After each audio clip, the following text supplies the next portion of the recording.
Welcome in to Daggerheart characters. I hope you're enjoying the channel. At this point in time, I finally am aware that I was able to get the Daggerheart characters name, YouTube channel, I guess, name. So happy about that, since I was taped, whatever, about 6-7 videos prior to this where I use that name. So we're going to be looking at the Necromancer class, but this is going to be a very quick homebrew where we are going to be using balanced creations that they already made for Daggerheart. We're going to be using the existing tools available to us.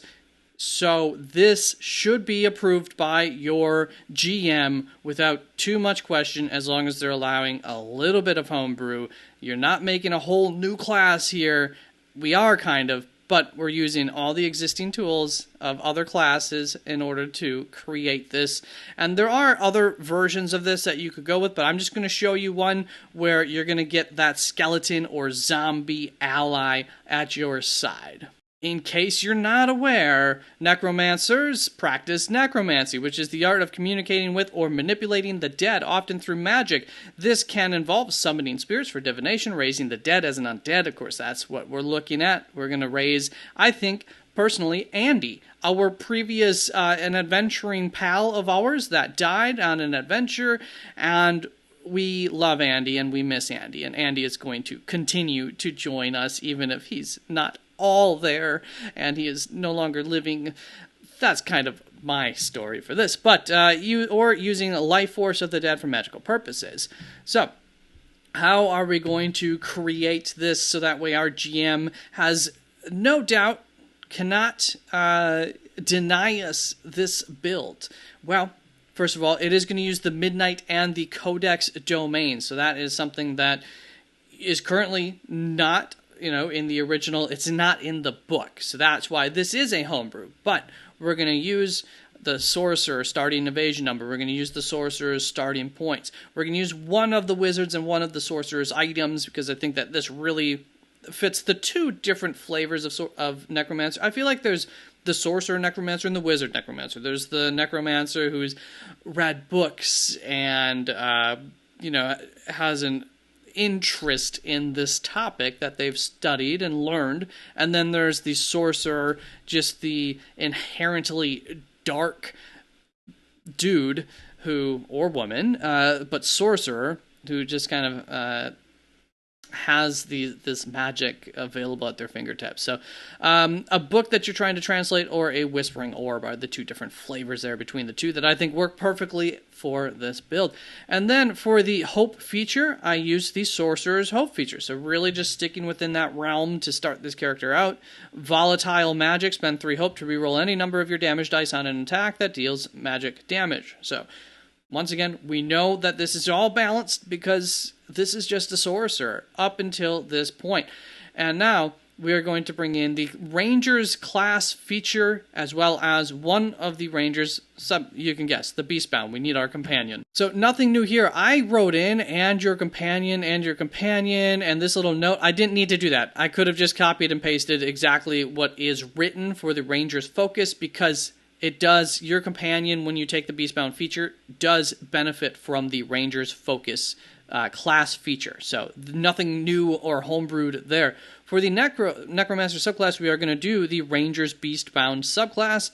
You could also, and that's why I chose the Ranger's class here, because once again, you can just drop in the whole Ranger class and subclass, and less arguing points. You're not cherry picking things in order to make this overpowered or anything.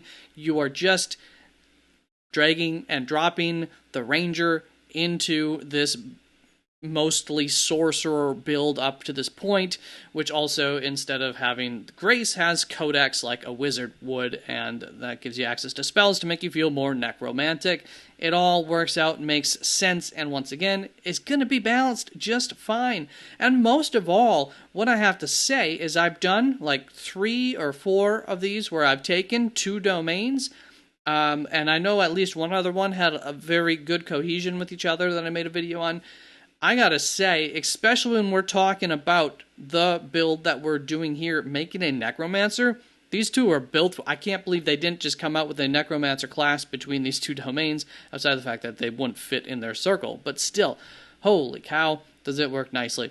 So, that's what I'm going to show you, but you could very easily go with the Wizard's Knowledge subclass. You could probably go with either subclass for the Wizard or the Sorcerer here as well, but I think the Knowledge subclass or the Sorcerer's Elemental subclass are, if one of those two, if I was making an actual class and subclass here, totally, I would have gone with those routes. I think I would have gone with the Wizard's Knowledge subclass, but I don't know. It was a tough fight between the two, and just like that, I don't know exactly. I think I would make the Beastbound Instinct and then go with the Wizard's Knowledge subclass and make that spellcasting trait Knowledge. Is probably what I would do for the fun of it. But all in all, I think Knowledge should be the spellcasting trait, but Instinct would make enough sense as well. And then that brings us to this subclass, the Beastbound subclass, and this is all dragged and dropped. Nothing different. I am going to run through real quickly. I do have some issues with the Beastbound subclass in terms of the specialization features and the mastery features, and this has nothing to do with this build. Let's look at this first. Battle Bonded, when an adversary attacks you while they're within your companion's melee range. One of the ways that you can upgrade your companion is by increasing the damage and the range that they can attack from.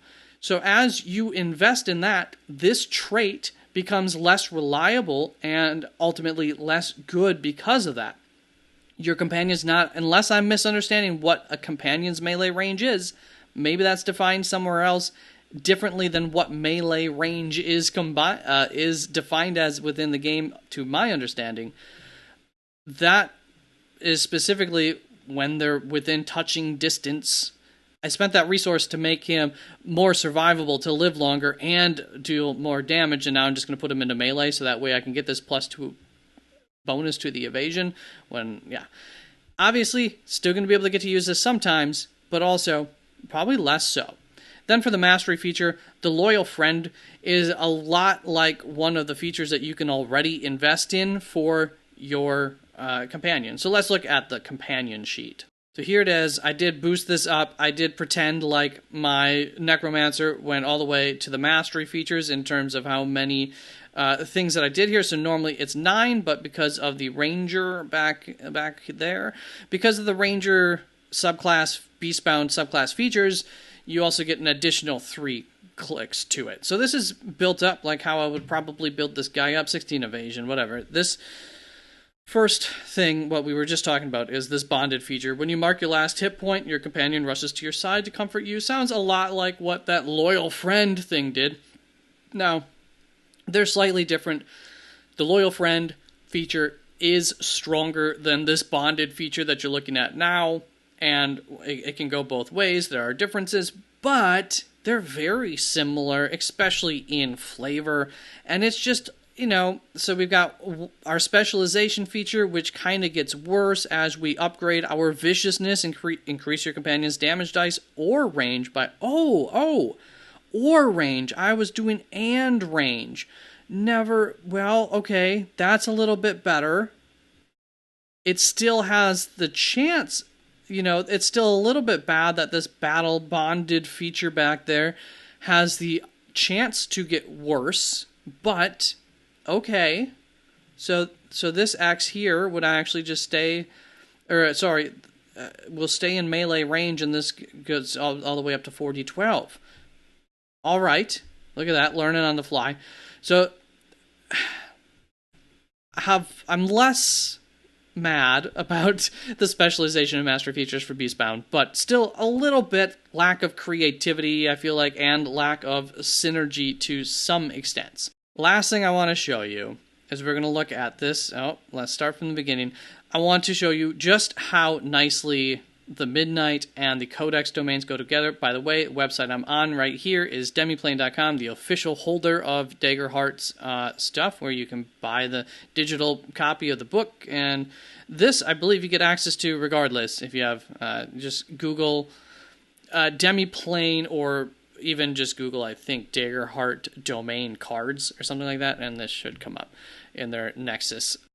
especially when you're doing exercises like this where you want to look at 2 domains that don't have an actual class in the game. This makes it a lot easier to walk through and just see, is this going to work for you? I actually have an example that I'll probably film of where this did not work out as I did this exercise. But when we go through here, these all the books are always just a list of a couple of spells. At pretty much every level, especially early on in the build, our magics, they make enough sense without even really having to reflavor them at all for a necromancer to want to have access to whatever those types of magics. On the other hand, too, Midnight, throughout the entirety of the thing, at every level, I think there's at least one option from the Midnight domain that also works. Here, pick and pull Rain of Blades. Rain of Blades, I would say, have the least, chance of you picking them. But Uncanny Disguise 2, and then one of those spell books, or 2 of those spell books, I think is the way to start out. Regardless, I could argue for about, I would say, 5 of the 6 of these to work for this specific Beastbound build. If you were to go with that Sorcerer, Elemental Sorcerer build, this Ice Spike ability all of a sudden could make sense with the flavor, because you could choose the water element, which would be, I think, a strange choice. I feel like you would do fire or earth if you're doing a necromancer, but I don't know, maybe you're from a seaborn village, so you are a water necromancer. Well, now all of a sudden Ice Spike makes sense. And as far as the added armor and the power push, those make enough sense anyways for a necromancer. Then book 2, these books, especially, no, at this point, I do think this is where it's the weakest for the additional magic, but we could have taken 2 magic books already. Midnight Spirit, Shadowbind, I think both full of absolute flavor for our Necromancer. Part 3, either of these books you can make work out with your Necromancer. Chokehold, okay, whatever. Veil the Night, obviously, just with that name, makes plenty of sense. Book of Exodia, Book of Grin, I think, once again, I feel like fire to me makes plenty sense for a necromancer to have access to those types of things. You get arcane deflection there, a little bit more magic, that, magic wizard or sorcerer feel. Not everything has to be exactly related to the undead. This is one of the rare times where I think I don't know that this really fits this flavor. But if one of 4 options doesn't fit the flavor, that's much better than some of the classes that already exist in-game, honestly, in terms of just how many options are fitting the flavor. And this seems to be true at, every level so far through the first 4 levels, and it's really going to continue to be like that. Teleport, Phantom Retreat, Manifest Wall, Hush. I think this all makes sense.